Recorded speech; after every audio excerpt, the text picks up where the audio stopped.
bien, bonjour à tous, bienvenue sur Tahiti où j'annonce l'évangile. La foi vient de ce qu'on entend de la parole de Dieu.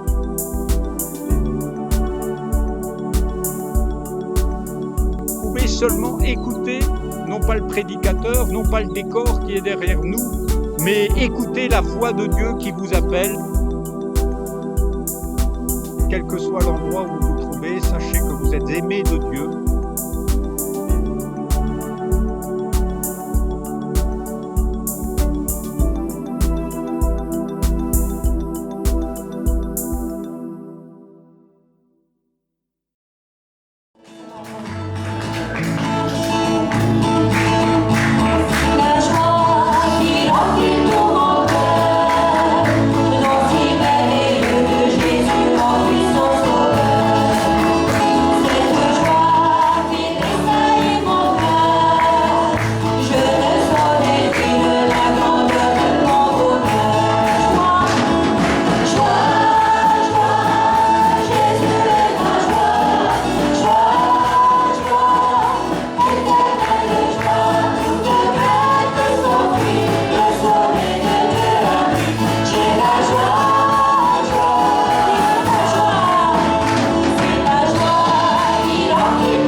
soit béni et que Dieu bénisse son serviteur et sa parole.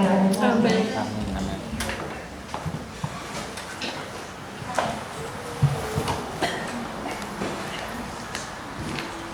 Alléluia. Amen. Yolanda. Ça vous embête pas, j'ai pris mon casse-croûte avec. Non. Comme j'ai prévu de prêcher 2h30, je me suis dit je vais prendre le casse-croûte avec, comme ça, au moins si j'ai une petite faim, on va pouvoir manger ensemble. Mais on va déguster la parole si vous voulez bien. Vous allez comprendre pourquoi j'ai pris une papaye avec moi. On ouvre nos Bibles dans Galates au chapitre 5. Galates au chapitre 5, au verset 16. Galates chapitre 5, verset 16. Paul parle aux Galates et il dira, je dis donc, marchez selon l'esprit et vous n'accomplirez pas les désirs de la chair. Car la chair a des désirs contraires à ceux de l'esprit. Et l'esprit en a de contraires à ceux de la chair. Ils sont opposés entre eux, afin que vous ne fassiez pas ce que vous voudriez. Si vous êtes conduits par l'esprit, vous n'êtes pas sous la loi.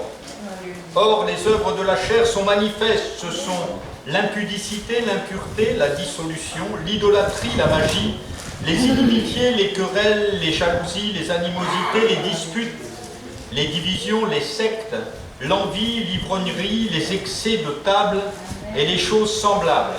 Je vous dis d'avance, comme je l'ai déjà dit, que ceux qui commettent de telles choses n'hériteront pas le royaume de Dieu. Mais le fruit de l'esprit, c'est l'amour, la joie, la paix, la patience, la bonté, la bénignité, la fidélité, la douceur, la tempérance. La loi n'est pas contre ces choses. Ceux qui sont à Jésus-Christ ont crucifié la chair avec ses passions et ses désirs. Si nous vivons par l'Esprit, marchons aussi selon l'Esprit. Ne cherchons pas une vaine gloire en nous provoquant les uns les autres, en nous portant envie les uns aux autres. Amen. Marcher selon l'Esprit. Il nous faut donc vivre sous une inspiration divine. Et c'est important de réaliser que Dieu, tout au long de son parcours, du parcours dans lequel il nous conduit, nous amène dans une marche selon le Saint-Esprit. C'est l'Esprit qui nous guide. Avant de venir en Polynésie, j'ai vécu quelque chose d'important. J'ai déjà partagé à Aurovini une partie de ces choses. Et avant de partir en Polynésie, j'ai dû aller voir mon fils. Et chez mon fils, quelques années auparavant, j'étais venu avec des tout petits morceaux d'arbres, des petits morceaux de figuier. Et il n'était pas riche, il venait d'acheter une maison, il n'avait pas de quoi acheter des arbres. Et moi, j'étais dans un endroit où je connaissais un frère d'un certain âge, qui était un très bon jardinier. Et donc lui, il m'a coupé des morceaux de son figuier.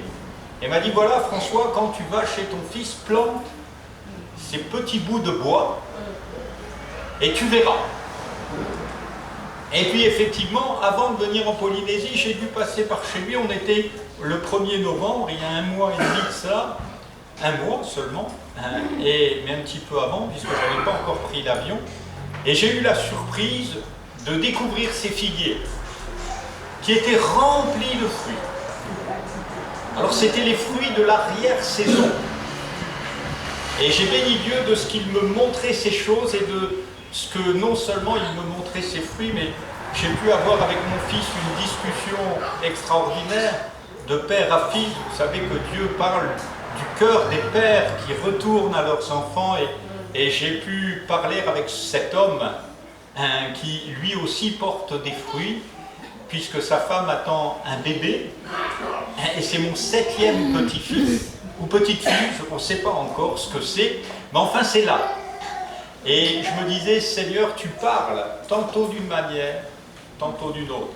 Et il nous faut faire attention à la marche selon l'Esprit, ce que Dieu nous montre dans la vie, dans les détails, et d'une importance capitale.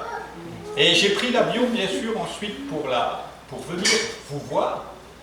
Et 3 choses m'ont vraiment surprise en arrivant, quand ce gros avion a atterri à Fa, hein, à l'aéroport.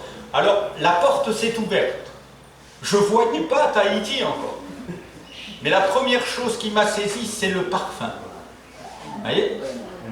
Et avec Aurodini, j'ai partagé sur « Vous êtes le parfum de Christ ».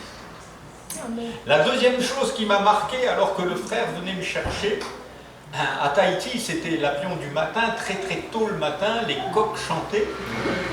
Et ce qui m'a frappé, c'était les grappes de fruits qui pendaient.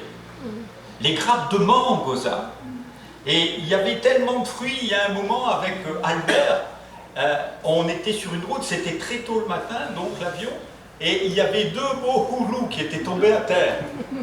Et Albert, vous connaissez, et moi-même, eh bien on s'est arrêté, on a dit, on ne peut pas laisser les houlous se faire écraser.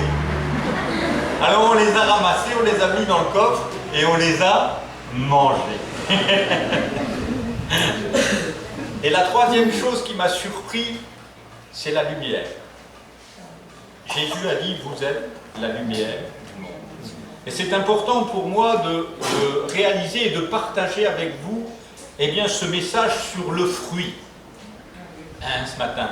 Et de réaliser l'inspiration, si Dieu parfume nos vies et parfume les fleurs, afin qu'elles soient fécondées. Parce que s'il y a un parfum dans nos vies, c'est pour la fécondation. Vous savez que les parfums, où ils nous attirent, où ils rejettent. Hein? Et le parfum de Dieu fait que les élus de Dieu viennent au Seigneur. Abraham crut et cela lui fut imputé à justice. Abraham crut et cet homme desséché a donné naissance à tout Israël. Vous voyez un peu quand Dieu regardait Abraham, il regardait comme moi je vous ai montré cette papaye. Lui, il voyait des nations.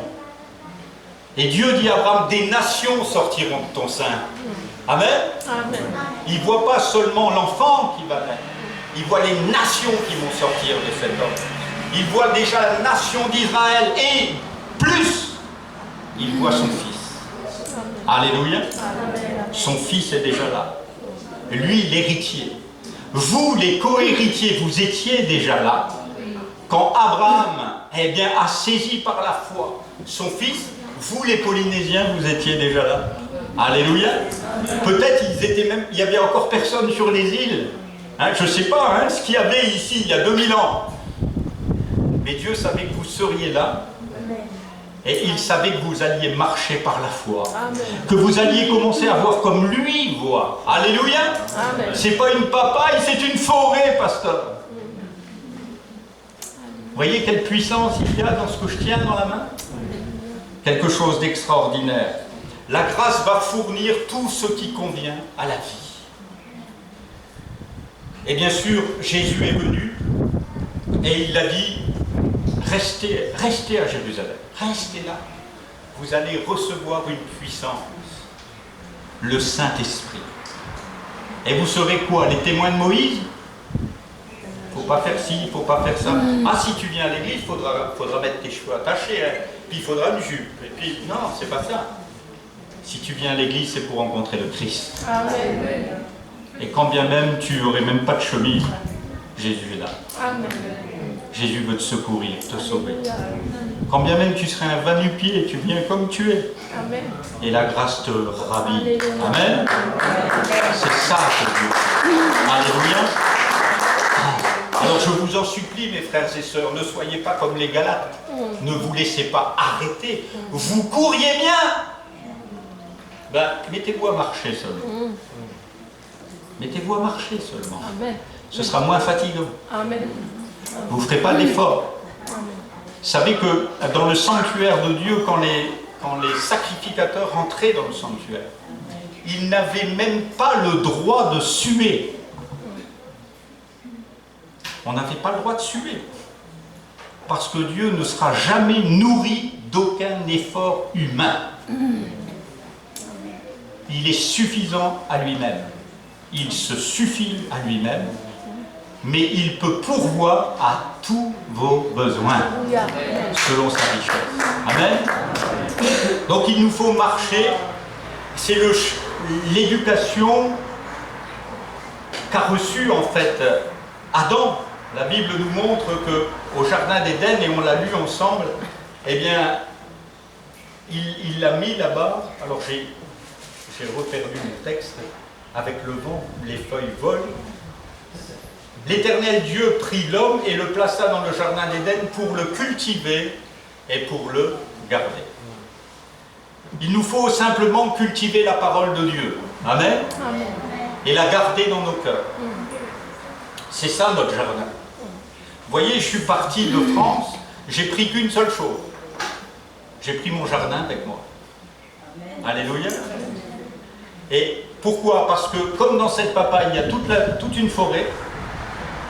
Là-dedans, il y a toutes les prédications pour tout le temps que je serai en Polynésie. Il y a toute la parole de Dieu qui sera nécessaire, pas seulement aux prédications, ça c'est rien. Nécessaire chaque matin à nourrir mon âme. Alléluia. Nécessaire chaque matin à renouveler le jardin qui est au fond de moi. Amen. Pour non pas que je marche selon ma chair et mes désirs, mais pour que je me nourrisse du fruit. Amen. Amen. Pour que j'accepte les choses qui viennent de l'extérieur. Sans moi, a dit Jésus, vous ne pouvez rien faire. Rien, rien. J'ai appris ça quand j'étais jeune pasteur. Je me démenais, j'étais un jeune évangéliste. Et vous aimez les histoires? Non, encore une histoire. J'étais un jeune évangéliste et puis mon pasteur m'avait confié tout un temps à une petite assemblée. Il fallait faire grandir les choses. Alors j'avais dit, je vais faire une campagne d'évangélisation. Alors j'avais tout préparé, j'avais commencé à envoyer mes flyers, j'avais tout été prêt. Puis je m'étais préparé les prédications pour toute une semaine. Waouh, j'avais le feu. Puis il y a des gens qui vont venir. Et puis 2 jours avant le début, je me lève un matin, je suis couvert de boutons. Et je peux à peine bouger. Je me dis, mais Seigneur, qu'est-ce qui se passe? J'ai une mission prévue, voilà, et je suis malade, je vais te prier et puis tu vas tout effacer. J'ai prié et il n'a rien effacé. Je suis allé voir le médecin a dit, oh monsieur Gorbet, je vous vois jamais, mais quand je vous vois, c'est toujours un truc exceptionnel. J'avais un purpura thrombopénique. Alors, je ne sais pas si vous connaissez cette affaire. Enfin, c'est un truc rare, quoi, une inflammation totale. Alors, il m'a dit, c'est simple, monsieur Gorbet, c'est du repos. Je dis, je peux pas. Je peux tout, mais pas me reposer. Et il m'a dit, mais c'est simple. C'est 15 jours de repos tout de suite, des antibiotiques. Et dans 15 jours, je vous vois, c'est fini. J'ai dit, oui docteur, merci docteur. J'ai pris les antibiotiques, j'ai pris la feuille du repos, je l'ai déchirée, j'ai pris des antibiotiques et me voilà parti courir. Et ça n'a pas manqué, hein. Le jour de ma première prédication, j'ai dû appeler mon pasteur en disant, écoute, je suis dans mon lit, je peux plus bouger, voilà. On est obligé de changer les draps tous les 10 minutes, je suis en sueur complet, voilà, et c'est pas possible pour moi de travailler. Voilà. Il me dit, écoute, je te remplace ce soir, demain soir, après-demain soir, après tu vas sans doute aller mieux, tu vas, bon, je dis, ben oui, j'espère. Et puis, voilà, les 3 premiers jours se passent, c'est mon pasteur qui va prêcher, on avait des prédicateurs, c'était pas un problème. Et le 3e jour, je dis, bon, je vais un peu mieux quand même, je vais y aller. Alors j'y vais un soir, et puis le lendemain, bien sûr, je suis dans mon lit. Et là, je rappelle le médecin, et le médecin, il arrive chez moi, c'était un médecin de famille très en colère. Il me dit, qu'est-ce que je vous avais dit? Je dis, mais du repos. Du repos, ben oui, il m'avait dit, oui, du repos. C'était le médicament principal à prendre. Il dit, les antibiotiques, c'est pour aider, mais c'était repos. Et en fait, vous courez dans tous les sens. Et à ce moment-là, j'ai appris ce que Dieu dit. De nous faire entrer dans son repos. Alléluia. Et Dieu m'a dit, mais c'est pas ton œuvre. C'est la mienne. Et quand toi tu travailles, moi je me repose. Quand toi tu te reposes, c'est moi qui travaille. Amen. j'ai appris une des plus belles leçons de ma vie. Amen. Alléluia. J'ai appris à ne pas courir. Vous savez que même quand Jésus était appelé près des malades, même près des mourants, il ne se mettait pas à courir. Hein. La Bible dit que même quand il a été appelé pour Lazare, qui était mourant, il est encore resté là, il a pris un repas pendant 2 jours. Il dit, mais voilà. Il était dans le repos du Père. Et quand il est arrivé, eh bien Lazare était enterré. Depuis 4 jours, il sentait déjà. Et Jésus l'a relevé. Quand vous vous reposez, Dieu travaille. Quand vous travaillez, Dieu se repose. Et Dieu dira, je jurai dans ma colère à propos d'Israël, parce que les Hébreux ont été longs à comprendre. Parce que même au Shabbat où ils devaient se reposer, c'est la fête principale pour Israël. C'est pour nous montrer à quel point le repos est important, même pour nous maintenant. Il fallait simplement qu'ils restent au camp. Ils avaient reçu la veille le mât pour 2 jours. Ils n'avaient plus qu'à se reposer. Simplement penser à Dieu, se tourner vers Dieu, aimer Dieu de tout leur cœur. Ils n'avaient que ça à faire. Et au premier Shabbat que Dieu ordonne, il y en a un qu'on retrouve dans les champs en train de ramasser du bois pour faire du feu. Et quand je lis ce texte, je dis, tu vois, celui qui était en train de passer le doigt, tu étais prêt à faire ça, alors que Dieu venait de parler. Alléluia. Donc je vous en supplie, mes frères et sœurs, rentrez dans le repos de Dieu. C'est là que se trouve la grâce. Savourons ensemble, si vous voulez bien, ce sera le dernier moment, savourons eh bien, ce fruit de l'esprit ensemble, vous voulez? Amen. Pourquoi j'ai ramené qu'une papaye? Bon, on n'est pas assez, pasteur. Hein? Je vous dis qu'il y en a assez. Parce que c'est le fruit de l'esprit. Il n'y en a qu'un. Alléluia. Le fruit de l'esprit, c'est quoi? Nous dit, hein? C'est l'amour. L'amour, c'est quoi? Allez, hier j'étais en formation, on m'a dit il faut parler, hein? L'amour, c'est aimer. C'est quoi l'amour? Partager. Eh bien, c'est la peau. Vous voyez, cette papaye, elle a résisté à tout. L'amour résiste à tout. Elle a résisté à la pluie. Elle a résisté au vent. Il y a peut-être même des petites bestioles qui ont couru. Hein. Ils ont peut-être même essayé de la manger. Avant nous. Mais elle est pour nous. Mais l'amour est au-dessus de tout. La Bible dit que Dieu est amour. Et la première chose qu'il met autour de nous, c'est l'amour. L'amour ne périt jamais. Alléluia. Pourquoi elle est arrivée à maturité? Parce qu'elle est environnée d'amour. Pas du vôtre, enfin du mien aussi j'ai faim quand même. Cette papaye est environnée d'amour. Et bon, on va un peu plus loin. Avec le vent, les feuilles se déplacent. Le fruit de l'esprit, c'est l'amour. Quand on va l'ouvrir tout à l'heure, c'est la même image que pour le couple. Quand on se rend compte, qu'est-ce qui est important? On voit la peau de l'autre. Hein? Oh, c'est une jolie brune, c'est un joli brun. Et c'est l'amour. Hein? Mais quand on ouvre le fruit, qu'est-ce qu'on a? De la joie. Quand on va l'ouvrir, on va dire, waouh, on a de la joie. On n'a rien goûté encore, mais on a de la joie. Alléluia. Et je me souviens, quand j'ai rencontré ma femme pour la première fois, j'ai dit, ça c'est une belle fille, ça c'est tout l'amour dont j'ai besoin. Hein? Mais quand on a commencé à parler, j'ai eu de la joie. Vous voyez? C'était plus les yeux seulement. L'homme regarde à ce qui frappe les yeux. Mais l'Éternel regarde au cœur de la papaye. Il voit ce qu'il a couvé dans l'amour.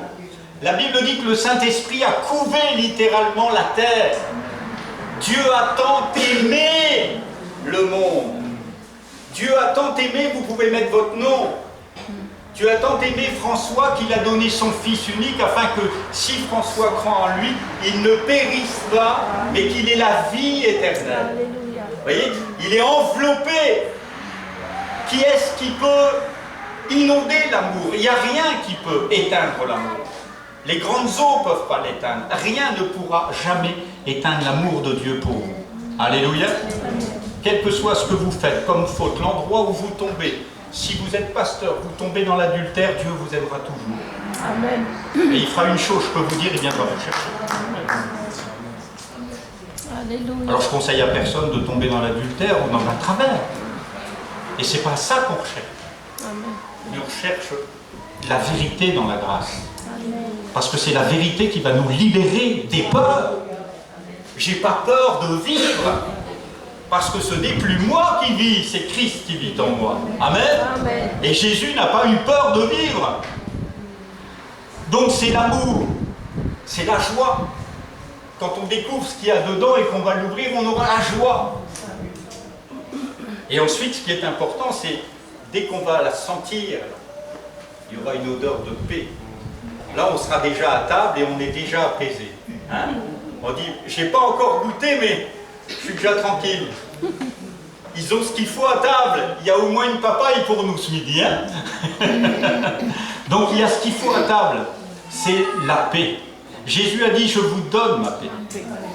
Je vous laisse ma paix. Je ne donne pas comme le monde donne. Donc vous comprenez que le fruit de l'esprit, c'est ces couches enveloppées par l'amour de Dieu. La joie, l'amour, la paix, la patience. Combien de temps il faut pour la fabriquer? Qui est-ce qui a été voir sa fleur? Vous l'avez vu, sa fleur? Vous avez vu comment elle a été fécondée? Vous avez vu comment elle a grandi? Comment elle arrive dans ma main? Et comment elle est là pour nous?